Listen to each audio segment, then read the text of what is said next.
I suppose if you went to the opera, you'd want to see and hear the opera, not some crazy guy screaming that there will be no opera because the earth is ending.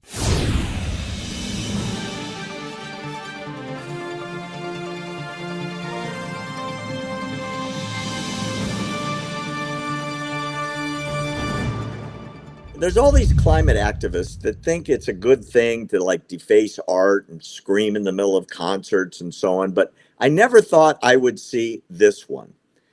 At a New York City opera the other day, a guy stood up and started screaming and ruined the opera for everybody by screaming that the climate is being changed and the climate will kill the planet. And unless it changes right away, there will be no more opera. And I got to be honest with you, Will, I don't remember civil society breaking down this badly before. I mean, this is just outrageous, don't you think? Let me show you the video. It's rather short. I think it was taken by somebody behind the person when he got up and started screaming. The spring is polluted. The spring is tainted. The spring is poison. This is a climate emergency. This is a climate crisis. There will be no opera on a dead planet.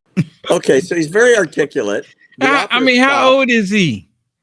He looks like an older guy. I thought it was Bernie Sanders at first. I did too. I thought it was too.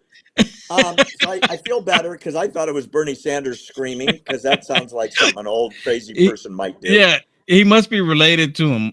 It very well could be, dude. I don't know, but let me ask you this. You know, people have shown up at all these famous art museums and they throw paint on paintings worth $50 million and they break sculptures and they glue themselves to the floor, or in this case, you scream in the middle of opera so that all the other patrons are saying, shut up and sit down. You're ruining it for everybody.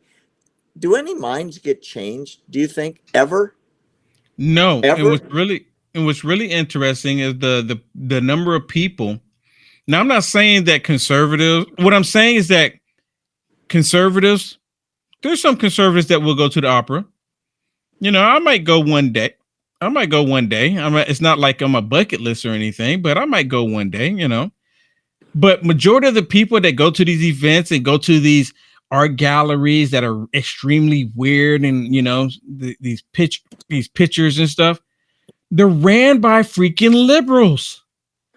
The people that are on the stage doing the opera, they're 9 times out of 10, they're freaking liberals. And what dawned on me, Barry, is just like these shops in DC and San Francisco and California and these other places. You know what happens? That they have it in their mind that, well, because we're the opera, we don't have to worry about them attacking us because we are, you know, in a liberal city. We're on your side. We don't have to worry about them attacking us. But what happens at the end of the day, these people that are the flash mobs, these people yelling in the opera, these people gluing themselves to the pictures and to the floor and stuff. These are liberals doing it to liberals when these other liberals are already complying with all of this. They're already complying. They have no issues with doing this to other liberals. And the liberals are constantly screaming about the climate, constantly screaming about justice, solidarity.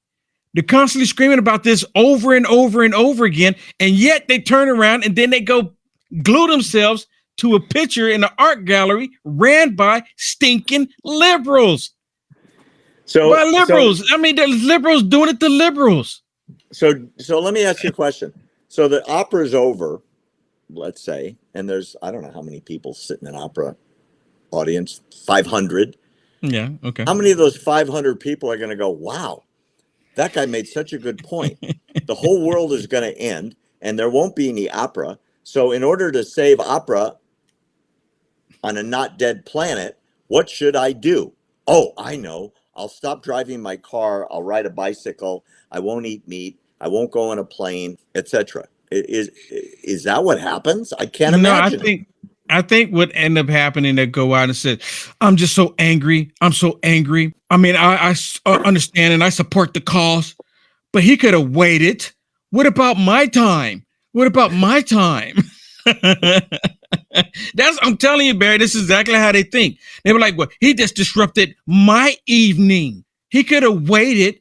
Now, if he went to, let's just say, can we think of a conservative, or you know what, if he went to a church, a synagogue, if he went to where, they're preaching God's word, or, and they go in there and be disruptive, they will support that all day long. They'll probably even fund them. You get in jail, to bail you out. But you're talking about the operator. Now you're messing up my evening. I get it. I don't think it's ever going to work, but these people are still doing it. They're gluing themselves down to things. It happened just now in Germany. And then they become victims, Barry, when the police are ripping their hands off of the ground, screaming because their skin is ripping off. Now I'm the victim. How dare you do this to me? Really? It's true. It's true. Yeah, and now they become victims.